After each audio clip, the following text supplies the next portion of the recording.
अस्सलाम वालेकुम दोस्तों, कैसे हैं आप सब लोग? कैसा जा रहा है आपका अनकही मोहब्बत का ये सफ़र? तो आज हम इसकी एपिसोड 4 स्टार्ट करते हैं। अरमान अस्पताल के बिस्तर पर लेटा था। उसके हाथ पे ड्रिप लगी थी और चेहरा बिल्कुल जर्द। उसके कमरे के बाहर उसामा और अरमान के डैड मुतफक्कर बैठे डॉक्टर का इंतज़ार कर रहे थे। उसी वक्त कॉरिडोर में डॉक्टर दाखिल होता है। डॉक्टर, अरमान कैसा है अब? उसके डैड पूछते हैं। देखें, उसकी हालत अब ख़तरे से बाहर है, डॉक्टर तसल्ली देने वाले अंदाज में बताते हैं। लेकिन डॉक्टर, वो अचानक ऐसे बेहोश कैसे हो गया? वो तो कभी कोई सीरियस बीमार नहीं रहा। जी, उसके डैड डॉक्टर को बताते हैं। देखें शाह साहब, मुझे जहाँ तक पता चल रहा है इसको ज़हनी दबाव और सदमा है, जिसकी वजह से इसका बीपी अचानक से शूट कर गया था। हम आज शाम तक इसको अंडर ऑब्जर्वेशन रखेंगे, फिर आप उसको घर ले जाना। लेकिन याद रहे, इसको किसी भी किस्म की परेशानी से दूर रखें और कुछ दिन मुकम्मल bed rest. And bed rest mean bed rest, इसको नो यूनिवर्सिटी, नो कहीं बाहर आना जाना, ठीक है ना? जी जी डॉक्टर साहब, जैसे आप कहेंगे बिल्कुल वैसा ही होगा। दूसरी तरफ हुरिया यूनिवर्सिटी की सीढ़ियों पर तनहा बैठी थी, बिल्कुल खामोश। उसी वक्त उसे दूर से फहद नज़र आता है। वो भागकर उसके पास जाती है। फहद, रुको! वो उसे आवाज़ लगाती है। अरे यार, अब ये क्यों बुला रही है? फहद जल्दी में लग रहा था। हाँ हुरिया, बताओ, जल्दी जल्दी बताओ, क्या बात है? मुझे निकलना है अभी। क्या हो गया? किस बात की जल्दी है? बात तो सुन लो। हुरिया उसे कहती है। देखो हुरिया, तुम किसी भी फजूल बात पे बहस मत शुरू कर देना, जैसे अरमान को जिज करती रहती हो। वो खड़े लहजे में बोलता है।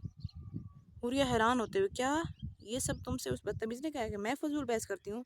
और वो खुद क्या है, हाँ, अकड़ू कहीं का। हर वक्त तो वो मुझसे बहस करता रहता है फजूल की बातों पे। देखा, तुम हो गई ना शुरू। यार, मुझे हॉस्पिटल जाना है, बाय। फहद बाहर की तरफ कदम बढ़ाता है। अच्छा अच्छा, रुको, ये तो बताओ, सब खैरियत है ना? हॉस्पिटल क्यों जा रहे हो? वो उसका रास्ता रोकते हुए बोलती है। एक्चुअली अरमान हॉस्पिटल में एडमिट है, बाय। वो बाइक पे सवार होकर चला जाता है।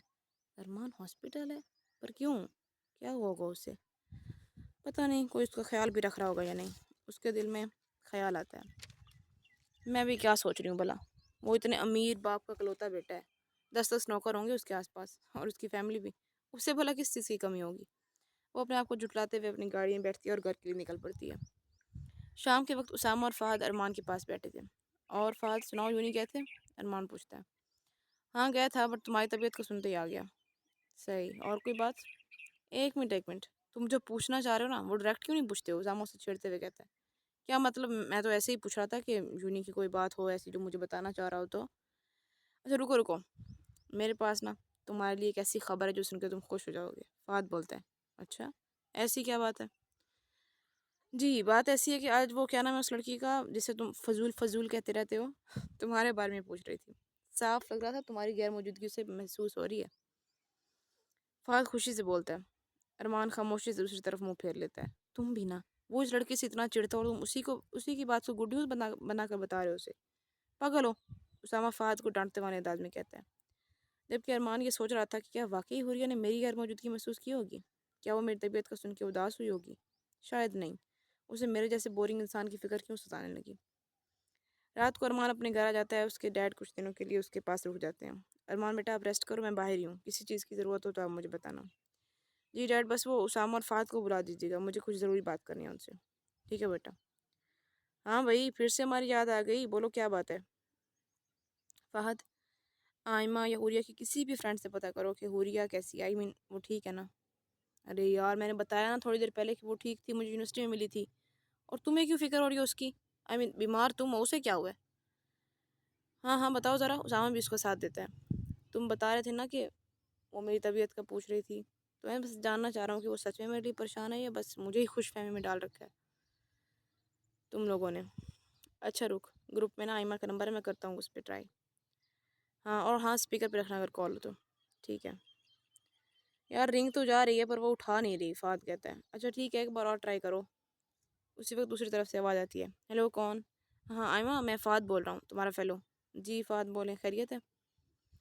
वो ना एक्चुअली आज हुरिया मिली थी मुझे यूनिवर्सिटी में, कुछ बात करना चाह रही थी शायद, बट मैं उस वक्त जल्दी में था तो अभी मेरे पास उसका नंबर नहीं था, तो आप बता देंगे कि वो क्या बात करना चाह रही थी? जी, मैं यूनी तो नहीं गई थी, लेकिन आज मैं उसके घर पे ही हूँ। उसकी तबीयत कुछ ठीक नहीं है, वरना मैं बात करवाती उससे आपकी। क्यों, क्या हुआ उसे? फ़ात पूछता है।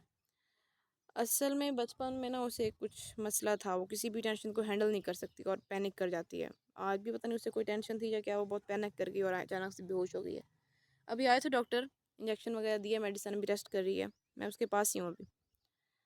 अच्छा, वैसे आज क्या टेंशन थी उसे? फ़हद अरमान की तरफ देखते हुए पूछता है। पता नहीं, आई थिंक यूनी में कुछ हुआ होगा। एक मिनट एक मिनट, तुम मुझे बताओ, कहीं उस अरमान या तुम्हारे किसी भी ग्रुप में उसकी बदतमीजी तो नहीं की ना? यार अरमान तो यूनिवर्सिटी भी नहीं गया था। अच्छा ठीक है, बाय, मैं अपने घर जा रही हूँ, बाद में बात होगी। ओके ठीक है। अरमान पीछे लेट कर छत की तरफ देख रहा होता है। अरमान क्या सोच रहे हो? उसामा कहता है। यही कि क्या उसकी परेशानी की वजह मेरा हॉस्पिटल में होना हो सकता है? हाँ, लग तो यही रहा है, फात कहता है। जी, तो कारीन दोनों के दिलों में मोहब्बत जन्म ले चुकी थी, पर खुद से इकरार करते हुए दोनों डर रहे थे।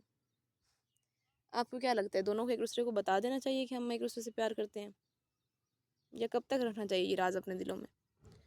आपको क्या लगता है कि इस सब में पहल कौन करेगा, हुरिया या अरमान? अपने कमेंट्स में ज़रूर बताइएगा। And thank you so much for your love and support. Bye.